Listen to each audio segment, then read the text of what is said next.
Hello. Hello. हां. खासदार साहेब बोलताय? बोलतो. कोण बोलतो? मी प्रशांत मधुकर शेरमाळे बोलतोय नाशिकवरून. बोला. भाऊ, आम्ही तुम्हाला उद्धव ठाकरेकडे पाहून नाही मतदान केलं. आम्ही हिंदुत्व आधी तुम्ही ओरिजिनल आधीपासून म्हणून मतदान केलं होतं. तुम्ही त्या निदान त्या राहुल गांधीचा काल विरोध तर करायला पाहिलं होतं ना, हिंदू हिंसके म्हटल्यावर. राजकारण भाऊ जाऊ रे बाजूला.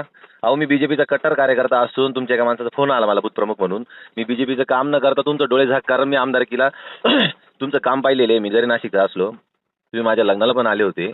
पण तुम्ही त्या राहुल गांधीचा विरोध तर करायला पाहिजे ना. त्याच्याही ख्रिश्चन, त्याच्या आजीचे नवरे मुसलमान, ती पैदास ख्रिश्चनांची, आणि तो हिंदूंना हिंसक म्हणतो. भाऊ, राजकारण बाजूला राहू दे भाऊ, पण तुम्ही निदान विरोध तर करायला पाहिलं होतं ना या गोष्टीचा.